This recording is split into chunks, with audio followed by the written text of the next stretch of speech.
அஸ்ஸலாமு அலைக்கும் வரஹ்மத்துல்லாஹி வபரகாத்துஹு.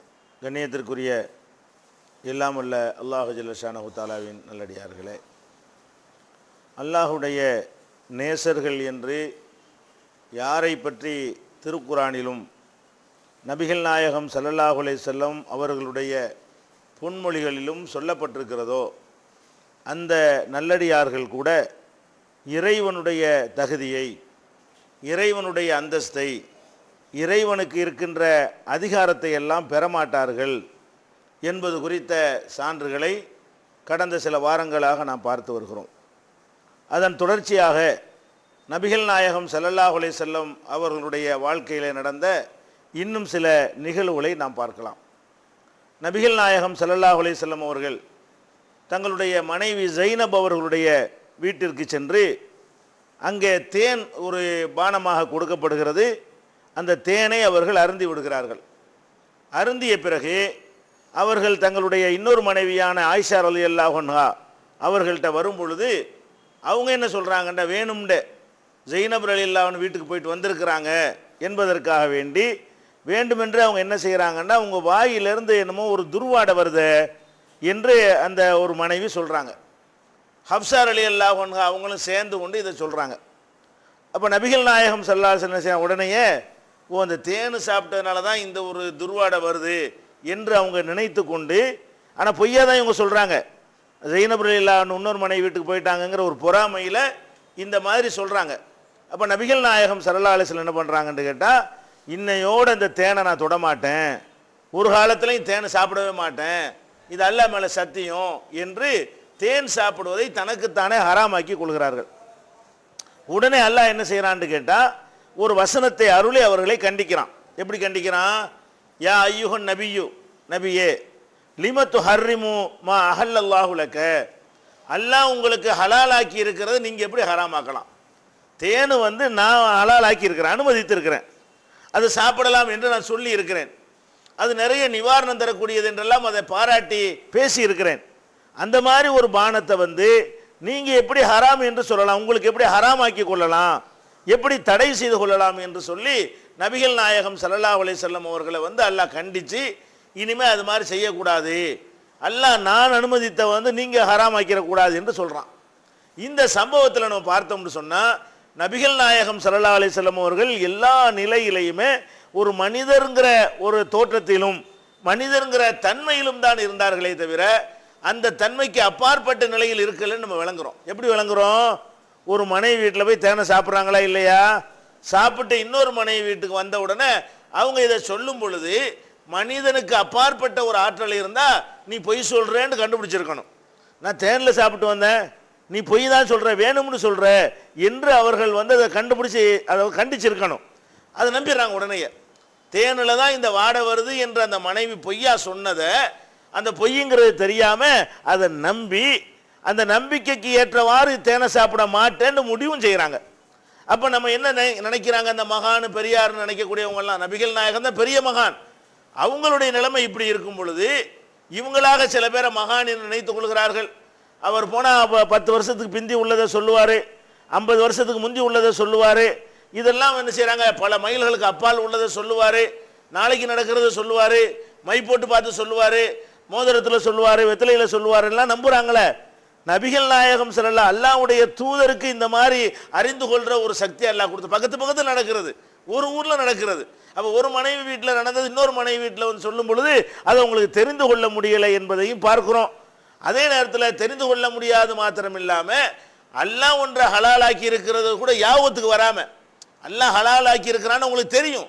தேனு ஹலாலுங்கிறது அவங்களுக்கு தானே வகையாக வந்துச்சு, அவங்களுக்கு குரானில் தானே அது இருக்குது, அது அவங்களுக்கு தெரியும். நம்ம எப்படி ஒரு திடீர்னு ஒரு பிரச்சனையை சந்திக்கும் பொழுது யோசிக்காமல் ஒரு முடிவை எடுத்துருவோமோ, அவசரமாக ஒரு முடிவு எடுத்துருவோமோ, அந்த மாதிரி நிலையில தான் மாடி தேனை சாப்பிட மாட்டேன், தேனுனால இப்படி ஒரு வாடை வருதுன்னு சொல்கிறாங்க, அதனால நான் இனிமேல் தேனை சாப்பிட மாட்டேன்னு முடிவு எடுத்தாங்களே, அது மனித நிலையில் இருந்து எடுத்த முடிவா அல்லது மனித நிலைக்கு அப்பாற்பட்ட நிலையில் அவங்க இருந்தார்கள் என்பதற்குரிய ஆதாரமா? நிச்சயமாக அவங்க மனித நிலையில தான் இருந்திருக்கிறாங்க. அப்போ இப்படித்தான் எல்லா மகான்னு சொன்னாலும் இந்த மாதிரி தான் இருந்திருப்பாங்க. இதை நம்ம இந்த சம்பவத்திலிருந்து பார்க்கிறோம். எந்த ஒரு மனிதராக இருந்தாலும் சரி அவங்க மனுஷங்கிற முறையில் என்ன முடியுமோ அதான் செய்வார்களே தவிர அல்லாஹ்விடமிருந்து சில விஷயங்கள் அறிவித்து கொடுக்கப்படும், அதை செய்வாங்க. அல்லாஹ்விடமிருந்து சில நேரங்களில் ஒன்று ரெண்டு அற்புதங்கள் நிகழ்த்தப்படும். அற்புதத்தை பற்றி நம்ம பின்னாடி பார்க்க இருக்கிறோம். அந்த மாதிரி செய்வார்களே தவிர மற்ற நேரங்களில் எல்லாமே இறை தூதர்களும் சாதாரண மனிதர்கள் எப்படி மற்ற விஷயங்களை அறிந்து கொள்கிற விஷயத்தில் இருப்பார்களோ அப்படித்தான் அவர்களும் இருந்திருக்கிறார்கள். இதை நம்ம தெளிவாக நம்ம பார்க்கிறோம். அதே மாதிரி நபிகள் நாயகம் அதே ஜெய்னப் சம்பந்தப்பட்ட இன்னொரு நிகழ்ச்சி, நபிகள் நாயகம் ஸல்லல்லாஹு அலைஹி வஸல்லம் அவங்கள்ட்ட ஜெயிது முறையிடுறாரு. ஜெயிதுங்கிறவர் யாரு? அவரை தான் ரசூல் ஸல்லல்லாஹு அலைஹி வஸல்லம் அவர்கள் எடுத்து வளர்த்தாங்க. வளர்ப்பு பிள்ளை என்றே ரசூலுல்லாஹ்வுடைய மகன் என்றே எல்லாரும் சொல்லுவாங்க. ஆரம்ப காலத்தில் இந்த ஜெயிதுங்கிறவரை பற்றி ஊரில் எப்படி பேசிக்கிடுவாங்கன்னு கேட்டால், ஜெயிது பின் முகமது, முகமதுடைய மகன் ஜெயிது என்று மக்கள் பேசிக்கிற அளவுக்கு இந்த ஜெயிதுடைய தகப்பனார் ஹாரிசாங்கிறவர் ரசூல் ஸல்லல்லாஹு அலைஹி வஸல்லம் அவங்கள்ட்ட அடிமையாக இருந்தார். அவருடைய பிள்ளைங்கிறதுனால எடுத்து தூக்கி வளர்ப்பாங்களா, ரொம்ப பாசமாகி ஒரு புள்ள மாதிரியே நெஞ்சார். அவர் நபிகள் நாயகம் ஸல்லல்லாஹு அலைஹி வஸல்லம் அவர்கள்ட்ட ரொம்ப நெருக்கமாக இருந்தார் ஜெயிதுங்கிறவர். அப்போ பிள்ளை மாதிரி வளர்த்ததுனால அவங்களுக்கு என்ன செய்கிறாங்கன்னா, தன்னுடைய மாமி மகள் ஜெயினபை திருமணம் பண்ணி வைக்கிறாங்க. ஜெயிதுக்கு ஒரு அடிமையாக இருந்தவருக்கு தங்களுடைய மாமி மகள் ஜெயினப் அவர்களை என்ன செய்கிறாங்க, திருமணம் செஞ்சு வைக்கிறாங்க. வச்சா அவங்க ரெண்டு பேருக்கு மத்தியில் பொருந்தி போகலை, அடிக்கடி பிரச்சனை, அடிக்கடி சண்டை வருது, அவங்களுக்குள்ள இல்லற வாழ்க்கை சந்தோஷமாக இருக்கலை. இப்படியே அடிக்கடி இந்த மோதலும் சண்டை சஞ்சரவமாக வந்த உடனே ஜெயிது என்ன செய்கிறாரு, நபிகள் நாயகம் ஸல்லல்லாஹு அலைஹி வஸல்லம் முறையிடுறாரு. என்ன முறையிடுறாரு? அல்லாஹ்வுடைய தூதரே, எனக்கு இனிமேல் சேர்ந்து வாழ இயலாது, ஒரு அளவுக்கு மேலே நான் பொறுக்க வேண்டிய அளவுக்குலாம் பொறுத்துட்டேன், அதனால் நான் அதை மனைவியை டைவர்ஸ் பண்ணிடுறேன், விவாகரத்து பண்ணிடுறேன் என்று நபிகள் நாயகம் ஸல்லல்லாஹு அலைஹி வஸல்லம் அவர்கள்ட்ட ஆலோசனை கேட்குறாரு. ஆலோசனை கேட்டவொன்னே ரசூல் ஸல்லல்லாஹு அலைஹி வஸல்லம் என்ன நினைக்கிறாங்கன்னு கேட்டால், இவர் டைவர்ஸ் பண்ணுறது நல்லதுன்னு நினைக்கிறாங்க மனசில். ஏன் நினைக்கிறாங்க? பார்க்குறாங்கல்ல, சில பேர் அடிக்கடி கீரியும் பாமா சண்டை போட்டுட்டு இருந்தா நம்ம கூட என்ன நினைப்போம், பேசாமல் சண்டை போருக்கு பிரிஞ்சு போனால் நல்லா இருக்குமே நம்ம கூட மனசில் நினைப்போம். ஆனால் நம்மகிட்ட ஆலோசனை கேட்டால் அதெல்லாம் பிரியாதீன்னு சொல்லுவோம். ஏன் அது நாகரிகமாக இருக்காது. பிரிஞ்சிட்டா தான் நல்லதுன்னு நமக்கு தெரிஞ்சால் கூட ஒரு கணவன் மனைவி மேற்று வரும்போது நம்ம எப்படி சொல்லுவோம், அதெல்லாம் வேணாங்க, முடிஞ்ச இன்னும் கொஞ்சம் பாருங்கள், இன்னும் கொஞ்சம் சேர்ந்து வாழ பாருங்கன்னு சொல்லுவோம். அதே மாதிரி ரசூல் ஸல்லல்லாஹு அலைஹி வஸல்லம் என்ன செய்கிறாங்கன்னு கேட்டால், உள்ளத்தில் வச்சிருக்கிறது என்னன்னா, பிரிஞ்சிட்டா நிம்மதியாக இருப்பார், இவர் நிம்மதியாக இருப்பார், அந்த பொம்பளை நிம்மதியாக இருக்குமேன்னு மனசுக்குள்ளே நினைக்கிறாங்க. ஆனால் வாயில் என்ன சொல்கிறாங்கன்னு கேட்டால், இல்லை நீ மனைவியை நீ தலாக்கு விட்டுறாத, விவாகரத்து பண்ணிடாத அப்படின்னு சொல்கிறாங்க. ஏன் இப்படி சொல்கிறாங்கன்னு கேட்டால், நீ விவாகரத்து பண்ணுறேன்னு சொன்ன ஒரு ஆள்கிட்ட விவாகரத்து பண்ணுன்னு சொல்லி விட்டார்களே, ஆனால் பார்க்குற ஆளுக்கு என்னடா கல்யாணத்து தம்பதிகள் சேர்ந்து வாழ்கிற விஷயத்தில் கூட ஒரு கரடு முரடான போக்கை இவர் கையாளுறாரு அப்படின்னு மக்கள் நாளைக்கு விமர்சிச்சிருவாங்க. அதுக்கு பயந்து கொண்டு என்ன செய்தார்கள்னா, இதை நானா சொல்லலை, இது அப்படியே குர்ஆன்ல அல்லாஹ் சொல்கிறான். நான் முதல்ல சொல்லிட்டு வசனத்தை வாசிக்கிறேன். இப்போ நான் சொல்ல இந்த விஷயங்களை அல்லாஹ் திருக்குர்ஆன்ல இதே மாதிரியான வார்த்தைகளை பயன்படுத்தி சொல்கிறான். அப்போ மனிதர்களுக்கு பயந்து கொண்டு என்ன செய்தார்கள் கேட்டால், அவர் டைவர்ஸ் பண்ணுறது தான் நல்லதுன்னு உள்ளத்தில் வைத்து கொண்டு நீ டைவர்ஸ் பண்ணாதே என்று வெளியில் என்ன செய்கிறாங்க, வேற ஒரு வார்த்தையை சொல்கிறாங்க. அல்லாஹ் அதை அழகாக சொல்லி காட்டுறான். இது துஹ்ஃபி ஃபீ நஃப்ஸிக, அஹ்ஸாப்ங்கிற அத்தியாயத்தில் எல்லாம் சொல்லி காட்டுகிறான். இது துஹ்ஃபி ஃபீ நஃப்ஸிக, உன் மனதிலே நீ ஒன்றை மறைத்து கொண்டிருந்தாய். மறைச்சா யாருக்கும் தெரியாது நினச்சிக்கிட்டியா? மல்லாஹு முபதிஹி, நான் இப்போ வெளிப்படுத்த போகிறேன், அல்லாஹ்வாகிய நான் அதை வெளிப்படுத்தக்கூடியவனாக இருக்கிறேன், நீ மறைச்சா ஒருத்தரும் தெரியாது நினைக்கிறீங்களா அப்படின்னு சொல்லிட்டு நீ என்ன செஞ்ச, இது தகூல் இல்லதி அன்னாம் அல்லாஹு அலைஹி வ அன்னம்த அலைஹி, யாருக்கு அல்லாஹ் அருள் புரிந்தானோ, நீனும் யாருக்கு நிறைய உதவி உபகாரம்லாம் செய்திருக்கிறாயோ அவரிடத்திலே சொன்னாய், அம்சிக்க அலைக்க சௌஜக்க, உன் மனைவியை விவாகரத்து பண்ணாமல் வச்சுக்க, விவாகரத்து பண்ணிராத என்று அல்லாஹ் யாருக்கு அருள் புரிந்தானோ அந்த மனிதருக்கு நீ யாருக்கு ரொம்ப உபகாரம் ரசூலுல்லாஹ் எடுத்து வளர்த்தாங்க, நீ யாருக்கு ரொம்ப உபகாரம் செய்திருக்கிறாயோ அவற்றை நீ சொன்னாய். என்ன சொன்னாய்? அம்சிக்க அலைக்க ஜௌஜக்க என்று சொன்னாய்.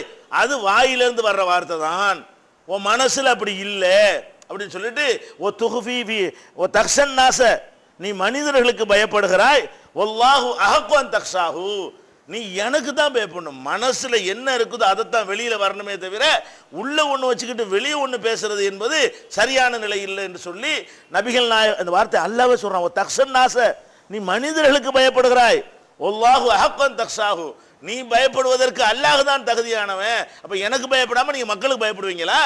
உங்க மனசுல பட்ட உண்மையை சொல்றதுக்கு தானே உங்களை தூதரா நியமிச்சிருக்கிறோம், உள்ள ஒன்று வச்சு வெளியே ஒன்று பேசுறதுக்காக நியமிச்சிருக்கிறேன் என்று சொல்லி அல்லாஹ் கடுமையாக கண்டிக்கிறான். இது திருக்குர்ஆன்ல அருளப்பட்டிருக்கிற வசனத்தை நம்ம பார்க்கிறோம். அப்ப நம்ம என்ன விளங்குறோம், நபிகள் நாயகம் ஸல்லல்லாஹு அலைஹி வஸல்லம் அவர்கள் ஒரு நீங்க நான் எல்லாரும் செய்யக்கூடிய சாதாரண ஒரு விஷயம் இது. இந்த மாதிரி ஒருத்தர் விவாகரத்து பண்ண போறேன்னு கேட்டால் உள்ளத்தில் நல்லதுன்னு நமக்கு தெரிஞ்சால் கூட நம்ம கூட சொல்ல மாட்டோம். எதுக்கு சொல்ல மாட்டோம்? நம்மளை ஒரு மாதிரியா கணக்கு போட்டுருவாங்க, நம்மளை ஒரு அநாகரிகமான ஒரு ஆள்னு நினச்சிருவாங்க, நாகரிகம் தெரியாதவன் நம்மளை மக்கள் முடிவெடுத்துருவாங்கன்னு நினைத்து கொண்டு நாம் கூட அந்த மாதிரி மாற்றி தான் என்ன செய்வோம், அந்த ஒரு அறிவுரையை சொல்லுவோம். இது எல்லா மனிதர்கிட்டையும் இருக்கலாம். நீங்கள் உங்கள்கிட்ட இருக்கலாமா? நீங்கள் அல்லாஹ்வுடைய தூதர்கிட்ட வந்து உள்ள ஒன்று வெளியே ஒன்று இருக்கலாமா என்று அல்லாஹ் என்ன செய்யறான்? அதை கண்டித்து நீ மனுஷனுக்கு பயப்படுகிறாய், மக்களுக்கு பயப்படக்கூடாது, எல்லாத்தையும் போட்டு ஓடன்னு சொல்லி அல்லாஹ் சொல்லி காட்டுறான். அப்போ இதில் நம்ம என்ன வழங்குறோம்? எல்லா நிலையிலையும் அவர்கள் மனிதர்கள். நீங்கள் நான்லாம் எப்படி வந்து ஒரு நல்லெண்ணத்துக்காக சில ஒரு அட்ஜஸ்ட்மெண்ட் பண்ணி சொல்லுவோமோ அந்த மாதிரியான நிலையில் தான் நபிகள் நாயகம் ஸல்லல்லாஹு அலைஹி வஸல்லம் அவங்களும் இருந்தாங்கன்னு இந்த சம்பவத்திலிருந்து பார்க்குறோம். இந்த ஜெய்னபு சம்பந்தப்பட்ட ஜெயிது சம்பந்தப்பட்ட நிகழ்ச்சியிலிருந்து பார்க்குறோம். இதை திருமறை குர்ஆன் மூலமாக அல்லாஹ் நமக்கு என்ன செய்யறான்? சொல்லி காட்டுகிறான். இதை பற்றி ஆயிஷா நாயகி அவர்கள் பிற்காலத்தை சொல்லும்போது சொன்னார்கள், நபிகள் நாயகம் ஸல்லல்லாஹு அலைஹி வஸல்லம் அவர்கள் அல்லாஹ்வுடைய தூதருங்கிறதுக்கு இந்த ஆயத்து ஆதாரம்ங்கிறாங்க. எப்படி சொல்றாங்க? நபிகள் நாயகம் ஸல்லல்லாஹு அலைஹி வஸல்லம் அவர்கள் தமக்கு வந்த வஹீல, இறைவன் கொடுத்த அந்த செய்தியில எதையாவது மறைக்கிறவர்களாக இருந்தால் இதை மறைச்சிருப்பாங்க. டேமேஜ் ஆகுதுல்ல, நீ மனுஷனுக்கு பயந்த உள்ளக ஒன்று வச்சு வெளியே ஒன்று பேசின அப்படிங்கிறது வந்து ஒரு மனிதனுடைய கேரக்டர் இவ்வளோ பாதிக்கும். எந்த ஒரு சாதாரண ஒரு மனிதனை பற்றி கூட இவன் உள்ள ஒன்று வச்சு வெளியே ஒன்று பேசுவான் அப்படின்னு சொன்னால் அது பாதிக்குமா பாதிக்காது? சாதாரண ஒரு ஆளுக்கு, பெரிய ஃபேமஸான ஒரு ஆளாக இருக்க அவசியம் இல்லை, சாதாரண நம்மளோட நெருங்கி பழகக்கூடிய ஒரு சகோதரன் வந்து இவன் உள்ள ஒன்று வச்சிருப்பான் வெளியே ஒன்று வச்சிருப்பான், மனுஷனுக்கு பயப்படுறான் அல்லாஹ்வுக்கு பயப்பட மாட்டேங்கிறான் அப்படிங்கிற ஒரு வார்த்தையை சொன்னால் அது அவனுடைய மொத்த கேரக்டரையும் அவனுடைய பாதிப்பு ஏற்படுத்தி அவனுடைய இமேஜை கெடுத்து அவனை வந்து ஒரு மட்டமான ஒரு நிலைக்கு கொண்டு போயிடும். ரொம்ப வருத்தப்படுவான். அவன் நம்மளை பற்றி இந்த வார்த்தை சொல்லிட்டாங்களே, உள்ள ஒன்று வச்சு வெளியே ஒன்று பேசுகிறேன்னு சொல்லிவிட்டாங்களே நினைப்புமா இல்லையா? அப்போ நபிகள் நாயகத்தை வந்து நீங்களும் நானும் சொல்லலை, படைச்சவன் சொல்கிறான். நம்மளோ நீங்களும் நானும் சொல்ல பொய்யா போயிடலாம். உள்ள ஒன்று வச்சிருக்கேன் வெளியே ஒன்று வச்சிருக்கேன்னா அது வந்து உண்மையாக இருக்குன்னு அவசியம் கிடையாது. நான் இட்டுக்கட்டி கூட சொல்லலாம், பொய்யா கூட சொல்லலாம். ஆனால் அல்லாஹ் சொன்ன பொய்யா இருக்குமா? அல்லாவே என்ன சொல்கிறான்? நீ உள்ள ஒன்று வச்சிருந்த வெளியே ஒன்று வச்சிருந்த, நீ மனுஷனுக்கு பயந்தன்னா அப்போ ரசூலுல்லாஹ் அல்லாஹ்வுடைய தூதராக இல்லாமல் அவங்களா இந்த மார்க்கத்தை உண்டாக்கி இருந்தால் இப்படிலாம் உண்டாக்கியிருப்பாங்களா? இப்படி ஒன்றை வந்து மக்கள்கிட்ட போய் சொல்லியிருப்பாங்களா? இது இறைவன்கிட்ட வந்த செய்திதான் என்பதற்கு என்ன ஆதாரம்? அவங்க அப்படி கவனிக்கிறாங்க. நம்ம இந்த வசனத்திலிருந்து பல விஷயங்களை அறிந்து கொள்ளலாம். ஆயிஷா நாயகி இந்த வார்த்தையை சொல்றாங்க. இதையே அனஸ் ரலியல்லாஹு அன்ஹு அவர்களும் சொல்றாங்க. நபிகள் நாயகம் ஸல்லல்லாஹு அலைஹி வஸல்லம் அவர்கள் தமக்கு அருளப்பட்ட வஹீல எதையாவது மறைப்பவர்களாக இருந்தால் இதை மறைச்சிருப்பார்கள். ஆயிஷா நாயகியும் சொன்னார்கள், இதை அனஸ் ரலியல்லாஹு அன்ஹு அவர்களும் சொன்னார்கள். இது புகாரியில் ஆதாரப்பூர்வமாக பதிவு செய்யப்பட்டிருக்கிற ஒரு நிகழ்ச்சி. அப்போ இதில் நம்ம என்ன வழங்க வேண்டி இருக்கிறது? மகான பெரியார் இந்த டாபிக் இஸ்லாத்தில் இடமே இல்லை, அதெல்லாம் பெரிய தரஜா மறுமையில் கிடைக்குமே தவிர உலகத்தில் வாழும்போது மனிதர்கள் எப்படி வாழ்வார்களோ, மனிதர்கள் எப்படி இருக்கிறார்களோ, மனிதர்களுக்கு எந்த மாதிரியான தன்மைகளையும் பலங்களையும் பலவீனங்களையும் நிறைகளையும் குறைகளையும் அல்லாஹ் கொடுத்திருக்கிறானோ அப்படித்தான் எல்லாரையும் அல்லாஹ் ஆக்கி வைத்திருக்கிறான். இதில் யாருக்கும் வித்தியாசமான ஒரு தன்மை படைத்தவர்களாக அல்லாஹ் ஆக்கவில்லை என்பதை இந்த ஒரு சம்பவத்திலிருந்து நம்ம என்ன செய்கிறோம்? அறிந்து கொள்கிறோம். நபிகள் நாயகம் ஸல்லல்லாஹு அலைஹி வஸல்லம் அவங்களுடைய வாழ்க்கையில் நடந்த இன்னொரு சம்பவத்தை பாருங்க. நிறைய இது மாதிரி நிறைய சம்பவங்கள் ஆயிரக்கணக்கில் எடுக்கலாம். இது தோண்ட தோண்ட வந்து கொண்டே இருக்கும், அவ்வளவு இருக்கிறது.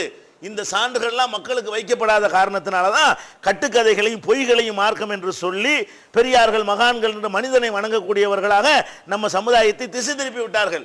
நபிகள் நாயகம் ஸல்லல்லாஹு அலைஹி வஸல்லம் அவர்களுக்கு அல்லாஹ்விடமிருந்து நுபுவத் வருது இல்லையா? அது பல படித்தரங்களாக வருகிறது. எப்படி வருது? முதல்ல அவங்க நபி ஆகும்போது உலகத்துக்கெல்லாம் நபின்னு ஆக்கப்படலை, இறை தூதர் ஆகுறாங்கல்ல, உடனே உலகத்துக்கெல்லாம் சொல்லு அப்படின்னு அவங்களுக்கு உத்தரவு வரல. முதல்ல என்ன உத்தரவு வந்தது என்று சொன்னால், இக்ர, நீ படிச்சுக்க, நீ ஓது, நீ தெரிஞ்சிக்க என்றுதான் என்ன செஞ்சு அவங்களுக்கு கட்டளை வந்தது. மக்களுக்கு சொல்ல சொல்லி எந்த கட்டளையும் வரல. அதை நீ படிச்சுக்க, நீ உன்னுடைய படைத்த இறைவன் பெயரால நீ ஓது, அவன் தான் எல்லாத்தையும் கற்றுத்தந்தான், அவன் தான் இப்போ எழுதுகோள் மூலம் கல்வியை தந்தான்னு சொல்லி இந்த மாதிரி வந்து ரசூல் ஸல்லல்லாஹு அலைஹி வஸல்லம் அவர்கள் வந்து நீ விளங்கிக்கங்கிறது தான் அவர்களுக்கு வந்த வகி. போய் சொல்லுங்கிற வகி என்ன செய்யலை, வரலை. அதுக்கு பிறகு அல்லாஹ் என்ன பண்ணுறான்? நபிகள் நாயகம் ஸல்லல்லாஹு அலைஹி வஸல்லம் ஒரு நிதானத்துக்கு வந்து முதல்ல பதறாங்கல்ல, பயப்படுறாங்கல்ல, போர்த்திக்கிறாங்க, குளிரில் நடுங்குது. ஆயிஷா ஹதீஜா நாயகி ஆறுதல் சொல்கிறாங்க. இதெல்லாம் ஆசுவாசப்படுத்தி ஒரு சகஜ நிலைக்கு அவர்கள் வந்த பிறகு அல்லாட்டிருந்து அடுத்த வகை என்ன வருதுன்னா, வாழ்ந்து ரஷீரத்தக்கல் அக்ரபீன், நீ முதல்ல ஊர் உலகத்துக்கெல்லாம் சொல்ல வேண்டியதில்லை, உன்னுடைய நெருங்கிய உறவினர்களுக்கு சொல்லு. இப்போ நம்ம சொன்ன இந்த செய்தியை ஒரு இறைவன் தான்ங்கிற செய்தியை, அல்லாஹ்வை தவிர யாரையும் வணங்கக்கூடாதுங்கிற செய்தியை முதல்ல எங்கேருந்து ஆரம்பி, உன்னுடைய நெருக்கமான குடும்பத்தார் இருப்பாங்க இல்லையா, அவங்கள கூப்பிட்டு சொல்லு, மற்றவங்களுக்கு சொல்லாத. இப்போ அப்போ லிமிட் சின்ன வட்டம், நுபுவத்துடைய வட்டத்தை எல்லாம் என்ன செய்யறான், நபிங்கிற வட்டத்தை சின்னதாக போடுறான். இவ்வளவு சொன்னால் போதும் அப்படின்னு சொல்லி சின்ன ஒரு வட்டத்தை போட்டு அங்கே போய் சொல்லுங்கிறான். அதுக்கப்புறம் என்ன பண்ணுறான்ல, லித்துந்திர பிஹி உம்மல் குரா உமன் ஹவுலஹா, நீ மக்காவை எச்சரிக்கணும், அப்புறம் அதை சுற்றி உள்ள பகுதியை எச்சரிக்கணும், அதுக்கப்புறம் உலகத்துக்கெல்லாம் நபியாக்கணும். இப்படி வரிசையாக ஒவ்வொரு கட்டம் கட்டமாக எல்லாம் என்ன செய்யறான், அவங்களுடைய அந்த பிரச்சாரத்துடைய எல்லையை விரிவுபடுத்திக்கிட்டே வந்து உலகம் முழுவதற்கும் சொல்லு, உன்னுடைய மரணத்திற்கு பிறகும் சொல்லணுங்கிற அளவுக்கு அது அல்லாஹ் நினைச்சிட்டான். அவங்களுடைய உலகம் அழிகிற வரைக்கும் அவங்கள இறை தூதர் நியமிச்சுட்டான். இப்போ இந்த டாபிக் வருவோம். முதல் ஆர்டர் என்ன வருதுன்னு கேட்டால், சொந்தக்காரங்களுக்கு சொல்லக்கூடிய ஆர்டர் வருது. இந்த வசனம் இறங்கிய உடனே நபிகள் நாயகம் ஸல்லல்லாஹு அலைஹி வஸல்லம் என்ன செய்யறாங்கன்னா, குறைஷ் கூட்டத்தை எல்லாம் கூப்பிடுறாங்க. அப்து முனாஃபுடைய சந்ததிகளை எல்லாம் என்ன செய்யறாங்க, கூப்பிடுறாங்க. அப்பாஸ் ரலியல்லாஹு அன்ஹு கூப்பிடுறாங்க, சஃபியாவை கூப்பிடுறாங்க, பெத்த மகள் ஃபாத்திமாவை கூப்பிடுறாங்க. எல்லாரையும் கூப்பிட்டு வச்சு என்ன செய்யறாங்க, அதான் நெருங்கிய சொந்தக்காரங்களாம் கூப்பிட்டு வச்சு என்ன செய்யறாங்க, ஒரு அழகான ஒரு அறிவுரை அவங்க சொல்றாங்க. என்ன அறிவுரை சொல்றாங்க, யா அப்பாஸ் இப்னு அப்துல் முத்தலிப், அப்துல் முத்தலிபுடைய மகன் அப்பாஸே, பெரிய தகப்பனார் கூப்பிடுறாங்க. பெரிய தகப்பனார் சின்ன தகப்பனார் எல்லாம் பேரை சொல்லி கூப்பிடுறது அரபு நாட்டில் சகஜம், இன்னைக்கு சகஜம், அன்னைக்கு சகஜம். நம்ம காலத்தில் போய் கூப்பிட்டா நாகரிகம் இல்லைன்றோம், அப்படி கூப்பிடக்கூடாது. நம்ம நாட்டில் அதை ஒரு மரியாதையை வச்சிருக்கிறோம். பாப்பாவை பேரை சொல்லி கூப்பிடுறேன்னு கேட்டுருவாங்க. ஆனால் அவங்க வந்து சாதாரணமாக அந்த மாதிரி அரபுகள் கூப்பிடுவாங்க. அப்போ ரசூல் ஸல்லல்லாஹு அலைஹி வஸல்லம் பண்ணுறாங்க, அப்துல் முத்தலிப் மகன் அப்பாஸே, லா உக்னி அன் இஸ்தரு அம்புசக்கும், உங்களை நீங்கள் காப்பாற்றிக்கிறங்க, இந்த கொள்கையை ஏற்றுக்கிட்டு நீங்கள் காப்பாற்றிக்கிறன்னு. லா உக்னி அன் கமினல்லாஹி ஷையா, அல்லாட்டிருந்து உங்களை என்னாலெல்லாம் காப்பாற்ற இயலாது. நீங்கள் வந்து சொந்தக்காரங்களாக இருக்கிறீங்க, என்னை அல்லாஹ் தூதர்னு நியமிச்சிட்டான். தூதர்னா அதனுடைய லிமிட் எனக்கு தெரியும். தூதர்னா உங்களெல்லாம் கொண்டு போய் சொர்க்கத்தில் சேர்த்துற அதிகாரம் எனக்கு தரப்படலை. தூதர்னா சொல்கிற அதிகாரம் தான் இருக்குது, சொல்லிவிட்டேன். ஏற்றுக்கிட்டா நீங்கள் சொர்க்கம் போவீங்க, இல்லைன்னு சொன்னால் என்னாலும் உங்களை காப்பாற்ற முடியாது. பெரிய தகப்பனாரே, லா உகுனி அன்க மினல்லாஹி ஷையா, உங்களை எனக்கு காப்பாற்ற முடியாது. அது மாதிரி யா சஃபியா அம்மத்த ரசூலில்லா, அல்லாஹ்வுடைய தூதருக்கு மாமியாக இருக்கக்கூடிய சஃபியாவே, அவங்களுக்கு மாமி, அவங்க அல்லாஹ்வுடைய தூதர் இருக்கிற எனக்கு வந்து நீங்கள் மாமியாக இருக்கிறீங்களே, அந்த மாமி சஃபியா அவர்களேன்னு கூப்பிட்றாங்க. சஃபியாவை கூப்பிட்டு சொல்கிறாங்க, நீங்கள் இஸ்தரு நஃப்ஸகி, உன்னையே நீ காப்பாற்றிக்க.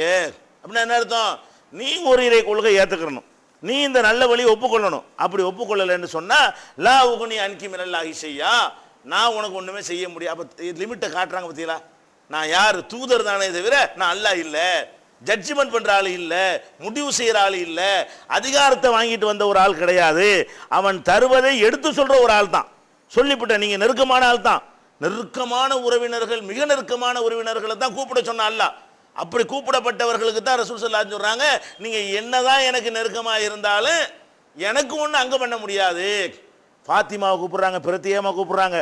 யா ஃபாத்திமா பின்த் ரசூலில்லா, ரசூலுடைய அல்லாஹ்வுடைய தூதருக்கு மகளே ஃபாத்திமாவே, இஸ்தரி நஃப்ஸகி, நீ உன்னை காப்பாத்திக்க, சலீமி மாலி, என்னுடைய செல்வத்தை கேள் உனக்கு தர்றேன்.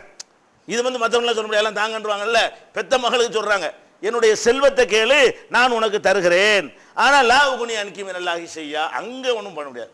நீ பெத்த மகளா இருந்தாலும் அல்லாஹ்வுடைய தூதருக்கு மகளா இருந்தாலும் நீ சரியான வழியில் நடந்தால் மாத்திரம்தான் நீ வந்து வெல்ல முடியுமே தவிர, நான் ரசூலுடைய மகள் என்னை ஃபர்ஸ்ட்ல விடுங்க என்று வந்தால் அது நடக்காது.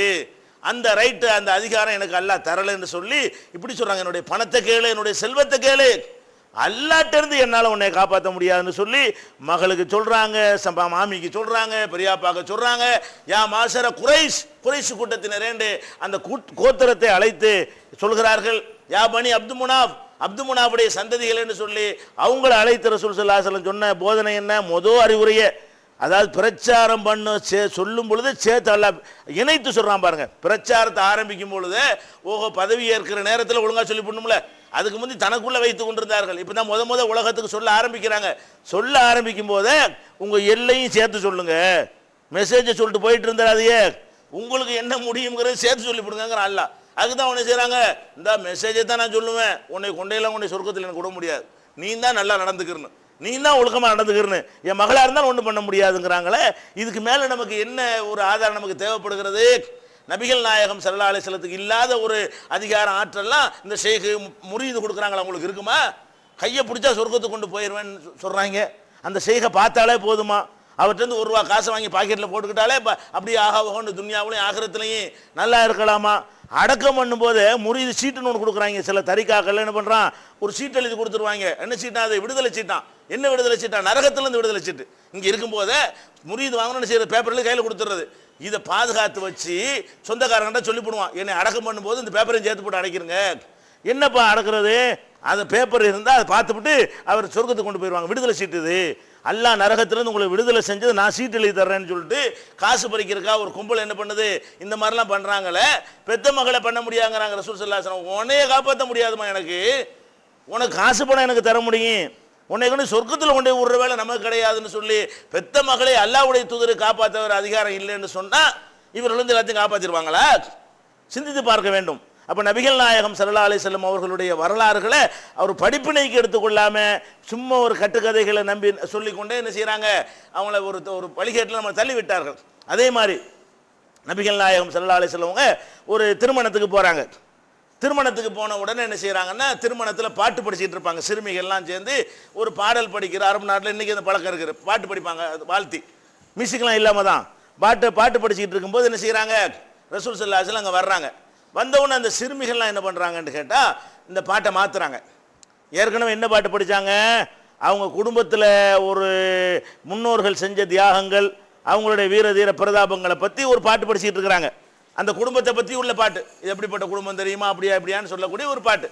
அப்போ ரசூல் ஸல்லல்லாஹு அலைஹி வஸல்லம் வந்தவொன்னு என்ன செய்கிறாங்கன்னா, அந்த சிறுமிகள்லாம் சிறுமியில் ரொம்ப சிறுமியாக இருக்க முடியாது, ஏன்னா உடனே பாட்டெல்லாம் மாற்றுறதா இருந்தால் ஓரளவுக்கு ஒரு வயசுக்கு வர்ற பருவத்தில் இருக்கக்கூடிய சிறுமிகளாக தான் இருக்கணும். உடனே என்ன செய்கிறாங்க, அந்த பாட்டை மாற்றி ரசூலுல்லாஹ்வை பாராட்ட ஆரம்பிச்சிடுறாங்க. ரசூல் ஸல்லல்லாஹு அலைஹி வஸல்லம் வர்றதை பார்த்த உடனே அந்த பாட்டை நிறுத்தி கொண்டு பெரிய பாட்டு படிக்கிறாங்க. அதில் ஒரு வாசகம் வருது. என்ன வாசகம்? ஓ ஃபீனா நபியுன் யஅலமு மா ஃபீ கதின், நாளைக்கு நடக்கிறதை எல்லாம் அறியக்கூடிய நபி இதோ நம்மிடத்தில் வந்து கொண்டிருக்கிறார்கள். ரசூல் ஸல்லல்லாஹு அலைஹி வஸல்லம் வர்றாங்க. வருவதற்கு இவங்க எப்படி வரவேற்பு கொடுக்குறாங்க? ஓ ஃபீனா நபியுன் யஅலமு மா ஃபீ கதின், நாளை நடப்பதை அறியக்கூடிய நபி இதோ நம்மிடத்தில் இருக்கிறார்கள்னு ஒரு வாசகத்தை சொல்லி போடுறாங்க.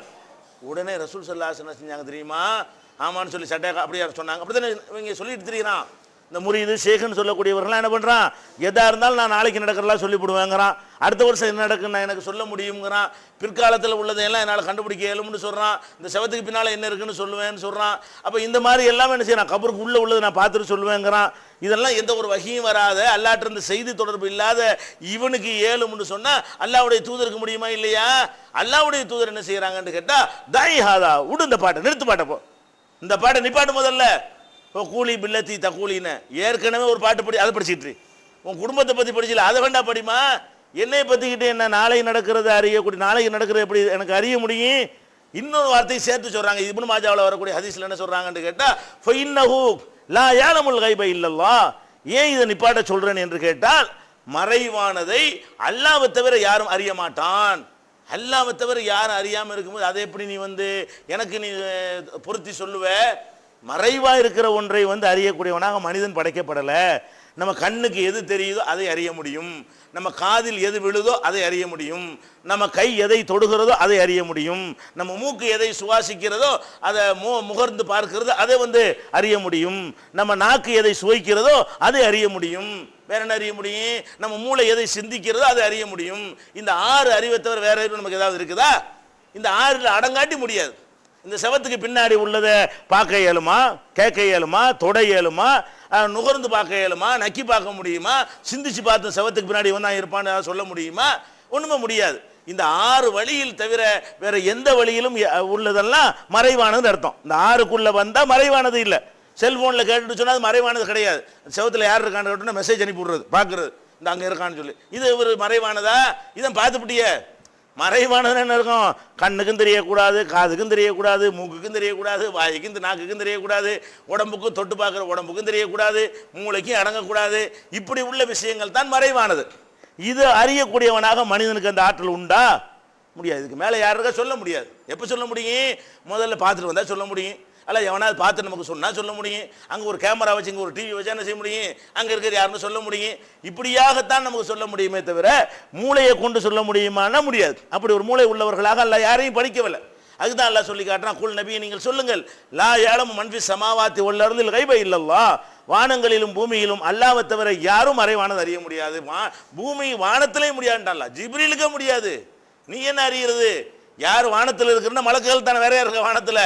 வானத்தில் உள்ளவர்களுக்கும் மறைவானது தெரியாது, பூமியில் உள்ளவர்களுக்கும் மறைவானது தெரியாது, எனக்கு மட்டும்தான் தெரியும். அவங்க என்னத்தை பார்க்குறாங்களோ, மலக்குகளாகவே இருந்தாலும் அவங்க எதை பார்க்குறாங்களோ அதை சொல்லுவாங்களே தவிர பார்க்காத ஒன்றை அவர்களுக்கு சொல்ல முடியுமா என்றால் அவர்களுக்கு சொல்ல முடியாது. அது அல்லாஹ்ட்ட ஒத்துக்கிட்டாங்களே. ஆதம் அலைஹிஸ்ஸலாத்தை பற்றி கமெண்ட் பண்ணாங்க. ஆதம் அலைஹிஸ்ஸலாத்துடைய திறமை அல்லாஹ் நிரூபிச்சோன்னு என்ன பண்ணிட்டாங்க, இவ்வளவு திறமை இருக்குன்னு எங்களுக்கு தெரியாமல் போச்சே. ஏன் மறைவானது தெரியல, பாடியை தான் பார்த்தாங்களே தவிர அதில் என்னென்னலாம் அல்லாஹ் பொக்கிஷத்தை அவருக்குள்ள வைத்திருந்தான் என்பதை அவர்கள் பார்க்க முடியவில்லை. அப்போ என்ன பண்ணாங்க, அல்லாஹ் கேட்குறான், இன்னி அலமு கைப சமாவாத்தி வல்லர், வானங்களிலும் பூமியில் உள்ள மறைவானதெல்லாம் எனக்கு தான் தெரியும். ஏற்கனவே சொல்லியிருக்கேனா இல்லையா?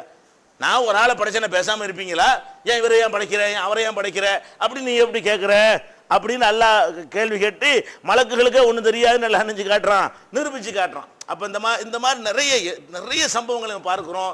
நபிகள் நாயகம் ஸல்லல்லாஹு அலைஹி வஸல்லம் அவர்களாக இருந்தாலும் வேற மகான்களாக இருந்தாலும் அவங்களுக்கு கொடுக்கப்பட்ட 5 புலன்களிலும் அவங்களுக்கு இருக்கக்கூடிய மூளையிலும் என்னத்தை விளங்க முடியுமோ, இந்த 6க்குள் எது அடங்குமோ அதைத்தான் அறிய முடியுமே தவிர அதை தவிர எந்த ஒன்றையும் அறிய முடியாது.